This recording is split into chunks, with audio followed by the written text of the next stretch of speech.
Hi friends, எல்லாம் எப்படி இருக்கீங்க? எல்லாத்துக்குமே குட் மார்னிங். இந்த வீடியோ எடுக்கும்போது வெடிகாலம் ஒரு 5 மணி ஆகுதுங்க.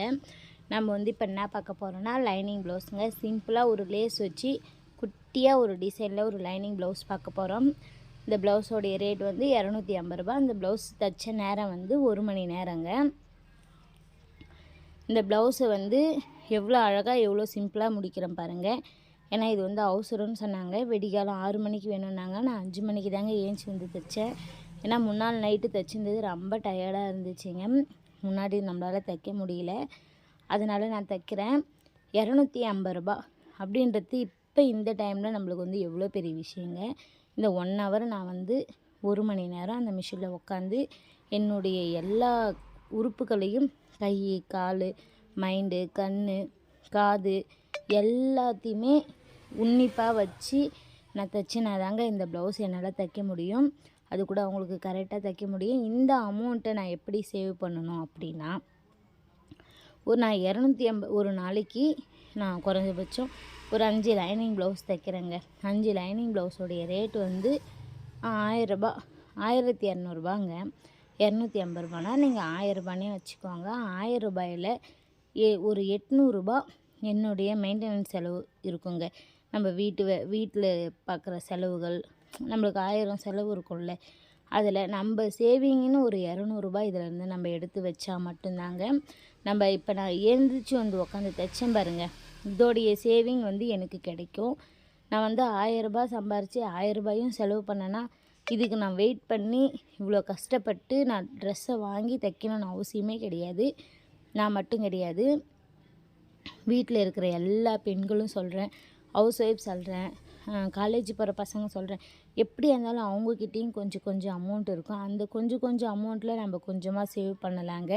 ஏன்னா எப்பயுமே யாரையுமே யாருடைய கையும் ஏந்தி நம்ம நிற்கக்கூடாது. ஒரு இடத்துல போயிட்டு உனக்கு அமௌண்ட் தேவைப்பட்டுது அப்படின்னா அப்பாவையோ, ஹஸ்பண்டையோ, அக்காவையோ, அண்ணனையோ, தங்கச்சியோ யாரையும் எதிர்பார்த்து நிற்கக்கூடாதுங்க. அன்றைக்கி ஒரு நாள் நம்ம எடுத்து வச்சோம் பாருங்கள், இந்த அமௌண்ட்டு நம்மளுக்கு இருக்குது அப்படின்னு ஒரு மைண்டு வருங்க. சேவிங் நம்மளை புத்துணர்ச்சி கொடுக்கும். நம்மளுக்கு நம்ம சேர்த்து வைக்கிற ஒவ்வொரு அமௌண்ட்டுமே மீண்டும் மீண்டும் நம்ம நிறைய உழைக்கணும், கஷ்டப்படணும். இப்போ நான் 200 ரூபா வைக்கிறேன் அப்படின்னா, நான் ஒரு நாளைக்கு 200 ரூபா வைக்கிறேன் அப்படின்னா 10 நாளைக்கு எனக்கு 1000 ரூபாய் இருக்குது. நான் அந்த 1000 ரூபாயை பார்க்கும்போது எனக்கு இன்னும் நிறைய சேவிங் பண்ணணும் அப்படின்ற ஆசை வரும். நான் 500 ரூபாய்க்கு தைச்சேன்னா ஒரு டைம் 500 ரூபாயும் போடுவாங்க. நான் ஒரு உண்டியல் வாங்கி வச்சுருக்கேன்.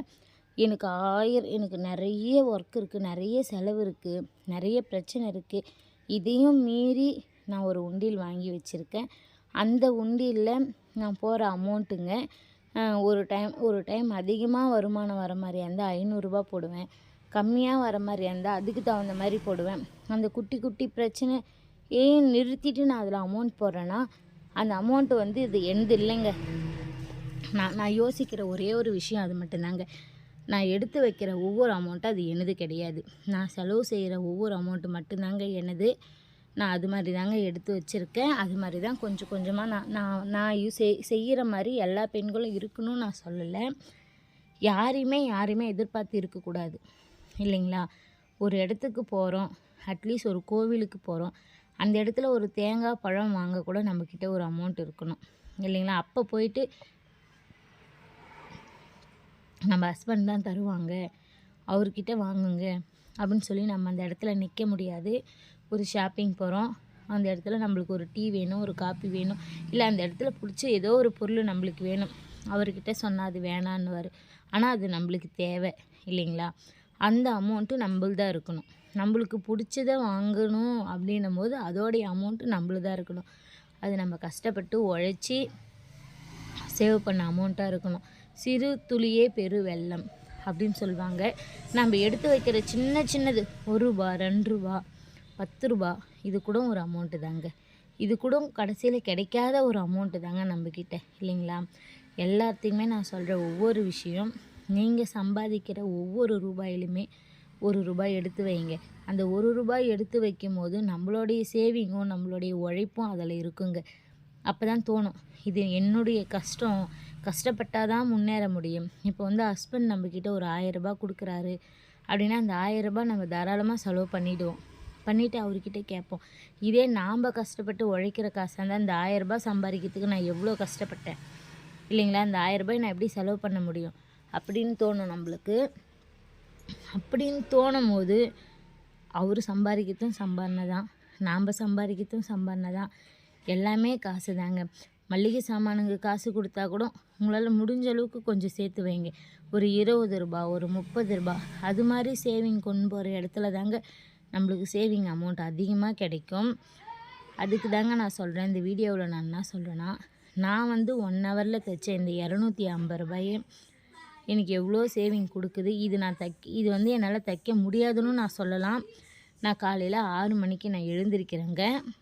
காலையில் நான் வந்து 7 மணிக்கு நான் எழுந்திருப்பேங்க. ஆனால் நான் 7 மணிக்கு எழுந்திரிக்கிறதுக்கு முன்னாடி ஒரு 1 ஹவர் நான் ஒர்க் பண்ணேன்னா அது அந்த 250 ரூபாய் எனக்கு தேவை அப்படின்றதுக்கோசரம் தாங்க நான் அந்த 1 ஹவர் ஒர்க் பண்ணுறேன். இல்லைங்க என்னால் முடியாது, நான் எழுந்திரிக்கிறதே 7 மணி, நான் வீட்டு வேலை செய்யணும், பசங்களை அனுப்பணும், நான் கடைக்கு வந்து 10 மணிக்கு மேலே தாங்க நான் யாருதாக இருந்தாலும் தைச்சி கொடுப்பேன் அப்படின்னும் போது எனக்கு வந்து 3 விதமான பாதிப்பாகுதுங்க.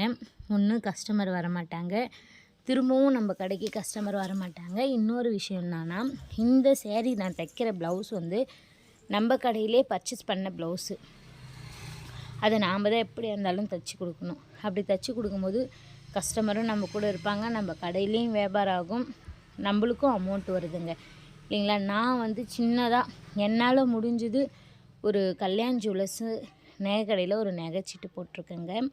மாதம் வந்து 6000 கட்டுறேங்க. ஒரு 11 மாதம் நம்ம கட்டினா அந்த 11 மாதத்துக்கு அப்புறம் நம்மளுக்கு என்ன ஒரு 1/2 கிராம், ஒரு 1/4 பவுன் கிடைக்கட்டுமே, அட்லீஸ்ட் ஒரு 1/2 பவுன் கிடைக்கட்டுமே. அந்த 1/2 பவுனுக்கு ஒரு வருஷம் நான் சம்பாரித்து 1/2 பவுன் எடுத்தேன் அப்படின்றதுல நான் ரொம்ப பெருமையாக சொல்லிக்கிறேன். நான் அதிகமாக எடுக்க விரும்பலை. நான் இவ்வளோ கஷ்டப்பட்டு ஒரு வருஷத்துக்கு 1/2 பவுன் தான் நான் எடுத்தேன் அப்படின்னு நான் பேச விரும்பலை. என்னுடைய உழைப்பில் நான் போட்டிருக்க 1 கிராம் கூட எனக்கு சந்தோஷத்தை கொடுக்கும். உங்களுக்கும் அப்படி தான் நான் சொல்கிறேன். யாருமே எந்த பெண்களாக இருந்தாலும், எந்த ஒரு ஆண்களோ இல்லை, மற்றவங்களுடைய கையை எதிர்பார்த்து தயவு செஞ்சு நிற்காதீங்க. உங்களுடைய கை உழைப்பில் நீங்கள் வாழறீங்க பார்த்தீங்களா, நீங்கள் செலவு பண்ணுறீங்க பார்த்தீங்களா, அந்த அமௌண்ட்டு தாங்க நம்மளுக்கு பெரிய விஷயம். நீங்கள் வந்து இப்போ ஒரு குழந்தைங்கள கூட்டிகிட்டு போகிறோம் அப்படின்னா அவங்களுக்கு தேவையானதை நாம் செய்கிறோம்ல, அந்த இடத்துல நம்மளுக்கு சந்தோஷம் அதிகமாக இருக்கும். அந்த இடத்துல ஒருத்தர்கிட்ட வாங்கி நம்ம செலவு பண்ணுறதை விட நம்மளுடைய அமௌண்ட்டில் செலவு பண்ணுறதானங்க நம்மளுக்கு பெரிய விஷயம் இல்லைங்களா? ஏன்னா கணவன் மனைவி சண்டைன்றது நிறைய இடத்துல இப்போ இருக்குங்க. சண்டை எதனால் வருது? அமௌண்ட்டால் வருது இல்லைங்களா? அமௌண்ட் இருந்தால் சண்டை வராது. அந்த அமௌண்ட்டை எப்படி சேவ் பண்ணணும்? அவங்க சம்பாதிக்கிற அமௌண்ட்டை நாம் சேவ் பண்ணணும். அப்போல்லாம் அந்த காலத்துலலாம் சொல்லுவாங்க, சேர்த்து வைக்கணுங்க. சேர்த்து வைக்கிறவ தான் ஒரு குடும்பத்துக்கு அழகான பெண்ணு அப்படின்னு சொல்லிட்டு சொல்லுவாங்க. இப்போ நிறைய பேர் சேர்த்து வைக்கிறாங்க. ஏன்னா வரவை விட செலவு தானங்க அதிகமாக இருக்குது. நம்ம யூஸ் பண்ணுற ஒவ்வொரு பொருளுமே காசு தானே. தண்ணி, சாப்பிட்ற சாப்பாடு எல்லாமே இங்கே துணிமணிலேருந்து நாம் தூங்கி எழுந்திரிச்சு திரும்ப தூங்குற வரைக்கும் நம்ம யூஸ் பண்ணுற எல்லா பொருளுமே காசு தாங்க, அமௌண்ட்டு தாங்க. அந்த அமௌண்ட்டு எப்படி இருந்தாலும் நம்மக்கிட்ட செலவாயிடுங்க. நம்மக்கிட்ட ஒரு 10,000 இருந்தாலும் செலவாயிடும், 10 ரூபாய் இருந்தாலும் செலவாயிடுங்க.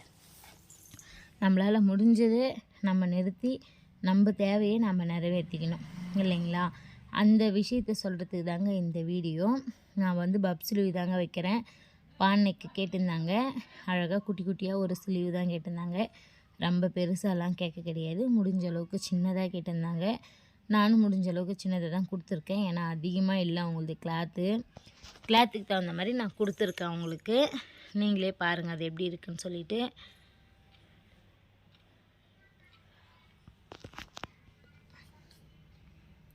எப்பயுமே நம்ம லேட் நைட்டில் தைக்கிறத விட இந்த விடிய காலையில் ஏஞ்சி வந்து தைக்கிற மாதிரிங்க அந்த ப்ளவுஸ் சுறுசுறுப்பாக தாங்க இருக்கும். அப்படி தைச்சதாங்க இந்த லேஸ் வச்ச ஜாக்கெட்டு. நிஜமாலுமே ப்ளவுஸ் தைச்சதுக்கப்புறம் குட்டியாக அழகாக தான் இருந்துச்சு. நம்ம வைக்கிற சின்ன சின்ன டிசைன் கூட அது நம்ம டிசைன் தானேங்க. நான் வந்து ரொம்ப பெருசாலாம் ஒன்றும் ஆசைப்படலை, நான் சின்னதாக தான் இது பண்ணேன். ஏன்னா நான் வந்து ரொம்ப ஒர்க் பண்ணிட்டு இருந்தேன்னா அந்த டைமில் வந்து எனக்கு ஒரு 7 மணிக்கு மேலே ஆகிடும். 7 மணிக்கு மேலே ஆனால் என்னுடைய வீட்டோடைய ஒர்க்கை பார்க்க முடியாது.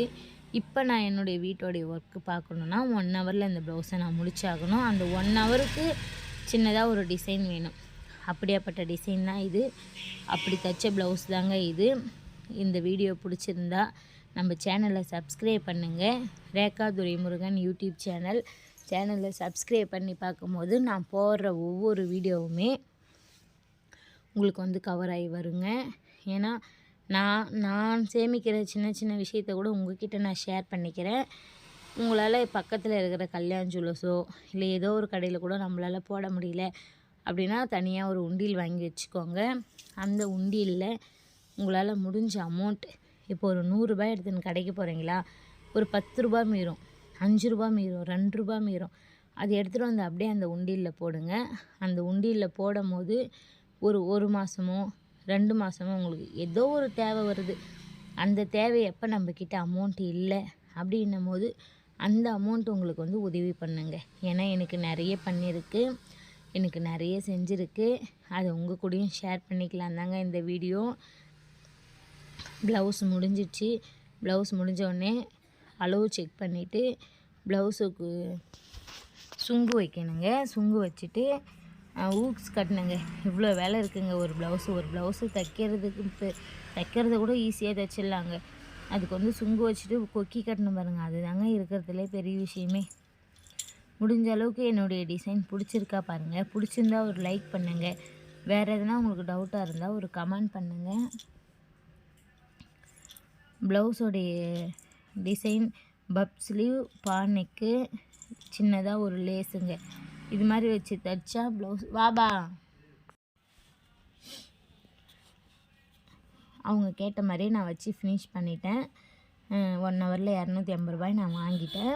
இதில் வந்து ஒரு 200 ரூபா வீட்டோடைய செலவுக்கும் ஒரு 50 ரூபாய் என்னுடைய சேவிங்க்கும் நான் இதை வச்சுருக்கேன். ஏன்னா முடிஞ்ச அளவுக்கு தானே எடுக்க முடியும், மொத்தமாக எடுக்க முடியாதுல்ல.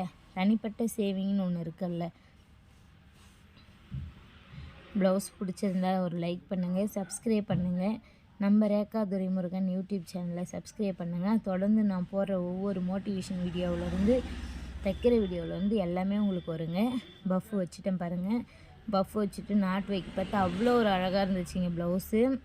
எப்போயுமே இந்த குட்டியோண்டு டிசைன் வச்சு தைக்கிற ப்ளவுஸ் தான் நல்லாயிருக்கும். ஒர்க்கு அதிகமாக வைக்கிற ப்ளவுஸ் எப்போயுமே நல்லாவே இருக்காதுங்க. ரொம்ப ஒர்க்காக இருக்கும், ஹெவியாக இருக்கும். தைச்சி முடிச்சதுக்கப்புறம் அக்குள் லைட்டாகவும் இடுப்பு லைட்டாகவும் லூஸாக இருக்கிற மாதிரி இருக்குது.